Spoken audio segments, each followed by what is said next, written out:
அடுத்த கஸ்ருல்லா அல்லாஹ் ஃபீ மௌல் இஸ்திஞ்சா, இது ரொம்ப முக்கியமானது. பாத்ரூம் யூரின் போகிறோம்.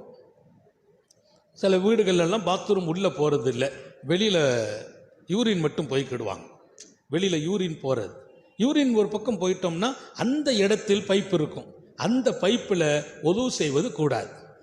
யூரின் போயிட்டோம், யூரின் போய் கழுகின இடத்தில் நின்று கையை கழுகுவது, காலை கழுகிறது, உடலை கழுகிறது, குளிக்கிறது, வறுமை ஏற்படும், தரித்திரம் ஏற்படும்.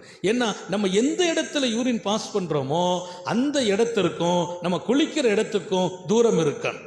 கொஞ்சம் ஓரளவுக்கு ஒரு முழமாச்சு தூரமாகணும்.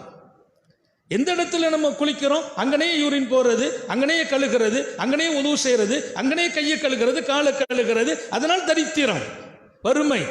நம்முடைய பெருமக்கள் எழுதுவார்கள், கஸ்ருல்லா ஃபீ மௌதிஇல் இஸ்திஞ்சா, இஸ்திஞ்சா செய்த இடத்திலேயே என்ன செய்யக்கூடாது, கையை கழுகிறது, காலை கழுகிறது கூடாது. அப்போ நமக்கு பைப்புங்கிறது தனியா வைக்கணும். அங்கன தள்ளி பாத்ரூம் போகணும், யூரின் போகணும், இங்க வந்து கையை கழுகணும், காலை கழுகணும், இங்க வந்து குளிக்கணும். அதுக்கும் இதுக்கும் ஒரு முழமாவது கேப் இருக்க வேண்டும்.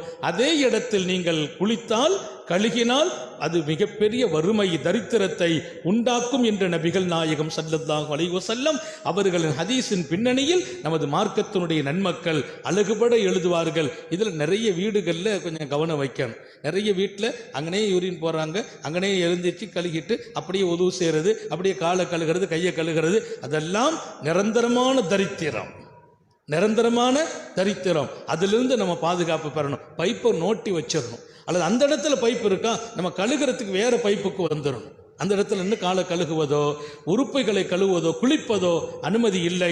அது செய்வதால் வறுமை ஏற்படும் என்று நன்மக்கள் எழுதுவார்கள்.